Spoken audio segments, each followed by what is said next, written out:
Asian समाचार सुनने वाले सभी दर्शकों को अमरजीत का प्यार भरा नमस्कार, सत श्री अकाल, अस्सलाम वालेकुम और या अली मदद। सुनिए इस हफ्ते के मुख्य समाचार।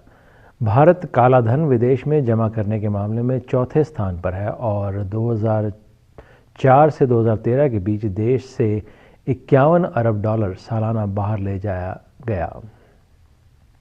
सरकार ने कम से कम 599 राजमार्ग परियोजनाओं को मंजूरी दे दी है और करीब 12,903 किलोमीटर की राष्ट्रीय राजमार्ग, जिस पर 1.1 लाख करोड़ रुपए की लागत आएगी।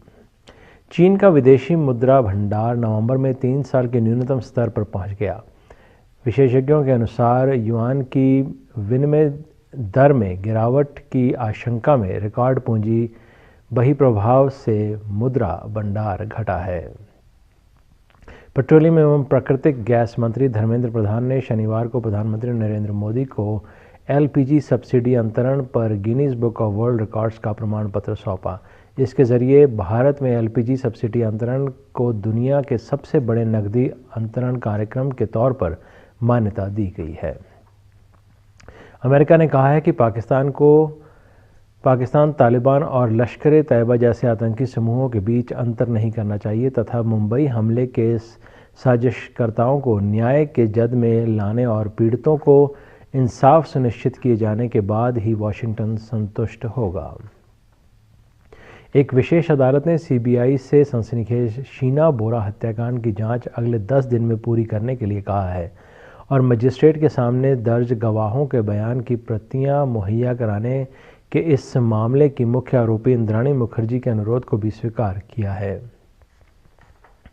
विश्व हिंदू परिषद की नेता साध्वी प्राची ने कहा कि अभिनेता शाहरुख खान, आमिर खान और सपा नेता आजम खान असहिष्णुता पर अपने बयानों से देश की छवि खराब कर रहे हैं। उन्होंने कहा कि ये सभी देश में असहिष्णुता के होने का झूठा आरोप लगा रहे हैं। नेशनल हेराल्ड केस में कांग्रेस ने मोदी सरकार पर राजनीतिक बदले की भावना रखने का आरोप लगाया है। कांग्रेस अध्यक्ष सोनिया गांधी ने कहा कि मैं इंदिरा गांधी की बहू हूं, मैं किसी से नहीं डरती। राष्ट्रपति प्रणब मुखर्जी, प्रधानमंत्री नरेंद्र मोदी और कई अन्य नेता उन लोगों में शामिल थे जो केंद्रीय वित्त मंत्री अरुण जेटली की बेटी सोनाली की शादी के रिसेप्शन में सोमवार रात शरीक हुए। मध्य एशियाई देश तजाकिस्तान में सोमवार को 7.2 तीव्रता का भूकंप आया, जिसका झटका दिल्ली और कश्मीर सहित उत्तर भारत के कई हिस्सों में महसूस किया गया। बारिश एवं बाढ़ की मार झेल रहे चेन्नई में अब जिंदगी धीरे धीरे पटरी पर लौटने लगी है। हालांकि बीच बीच में हो रही बारिश लोगों के चेहरे पर चिंता की लकीरें ला रही है। वहीं ट्रेन यातायात और हवाई सेवाओं के शुरू होने से लोगों को काफ़ी राहत मिली है। इसके अलावा कुछ हिस्से ऐसे हैं जहां पानी घट रहा है और बिजली आ रही है। भारत की विदेश मंत्री सुषमा स्वराज ने बुधवार को अपने समकक्ष सरताज अजीज के साथ साझा प्रेस कॉन्फ्रेंस में ऐलान किया कि भारत और पाकिस्तान के बीच कंपोजिट डायलॉग का सिलसिला फिर से शुरू होगा। तमिलनाडु की मुख्यमंत्री जयललिता ने प्रधानमंत्री नरेंद्र मोदी से राज्य में आई अभूतपूर्व बाढ़ को राष्ट्रीय आपदा घोषित करने का अनुरोध किया और प्रभावित परिवारों को घर तथा वाहन कर्ज की अदायगी में छूट समेत कुछ कदमों का प्रस्ताव रखा है। हिंदू महासभा के अध्यक्ष स्वामी चक्रपाणी महाराज ने बुधवार को नीलामी में अंडरवर्ल्ड डॉन दाऊद इब्राहिम की कार 3,20,000 रुपये में खरीदी है। चक्रपाणी का कहना है कि उन्होंने दाऊद की कार को आग लगाने के लिए नीलामी में खरीदा है। दिल्ली की एक अदालत ने कथित धोखाधड़ी के एक मामले में आरोप तय करने के बाद कांग्रेस नेता जगदीश टाइटलर और हथियारों के सौदागर अभिषेक वर्मा के खिलाफ मुकदमे की कार्रवाई शुरू कर दी है। प्रधानमंत्री नरेंद्र मोदी ने बाबा साहेब भीमराव अंबेडकर के 125वें जयंती वर्ष समारोह के तहत 125 रुपये और 10 रुपये के स्मारक सिक्के जारी किए हैं।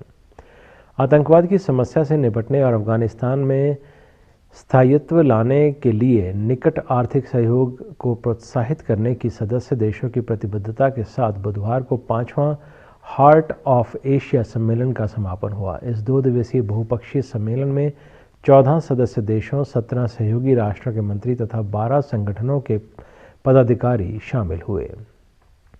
पाकिस्तानी खातून मदरसे की ओंटारियो की मिसिसागा शहर में स्थित एक शाखा ने अपनी कक्षाएं कम से कम एक दिन के लिए निलंबित कर दी हैं। स्कूल की 4 छात्राओं के सीरिया में इस्लामिक स्टेट में शामिल होने संबंधी खबरें मीडिया में आने के बाद यह कदम उठाया गया। यह स्कूल पाकिस्तान के मुल्तान में स्थित अल हुदा संस्थान की शाखा है। जर्मन चांसलर एंजेला मर्केल को साल 2015 के टाइम पर्सन ऑफ ईयर चुना गया है। लॉस एंजलिस के उपनगरीय इलाके में एक गुरुद्वारे में तोड़फोड़ की गई और आईएसआईएस विरोधी नारे लिखे गए। सिख समुदाय के नेताओं ने इस घृणित अपराध को कैलिफोर्निया गोलाबारी की प्रतिक्रिया में किए जाने की आशंका जताई है। रूस ने सीरिया में आतंकी संगठन इस्लामिक स्टेट के ठिकानों पर हमले फिर तेज कर दिए हैं और अब पनडुब्बी से मिसाइल हमला किया है। ब्रिटेन की सरकार ने अमेरिका में राष्ट्रपति पद का रिपब्लिकन उम्मीदवार बनने की दौड़ में शामिल डोनाल्ड ट्रंप के उस बयान को गलत बताया है जिसमें उन्होंने कहा है कि मुसलमानों को अमेरिका में प्रवेश करने से रोकना चाहिए। घाना में रिश्वतखोरी की जांच में 20 न्यायाधीश फंसे हैं जिन्हें बर्खास्त कर दिया गया है। कैलिफोर्निया में गोलीबारी की घटना को अंजाम देने वाले सैयद फारूक के बैंक खाते में इस घटना से 2 सप्ताह पूर्व $28,500 जमा किए गए थे। फारूक और उसकी पत्नी ने कैलिफोर्निया में गोलीबारी की थी जिसमें 14 लोग मारे गए थे। चीन की राजधानी ने भयंकर वायु प्रदूषण को लेकर सोमवार को साल का पहला रेड अलर्ट जारी किया।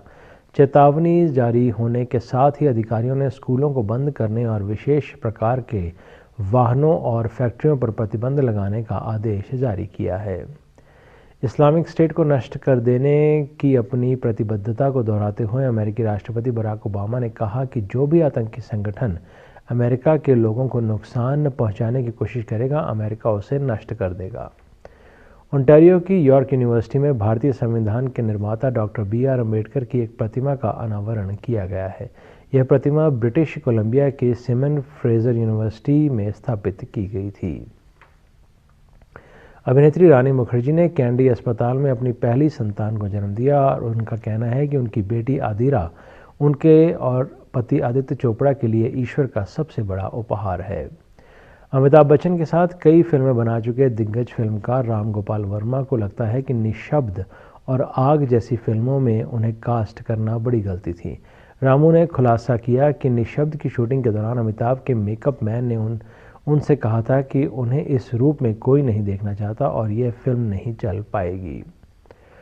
बॉलीवुड अदाकारा करीना कपूर खान ने शुक्रवार को कहा कि वे अभिनेत्री कंगना रनौत की फिल्मों में अदा की जाने वाली भूमिकाओं में से हमेशा प्रभावित रही हैं और यह उनके काम से प्रेरणा लेती हैं।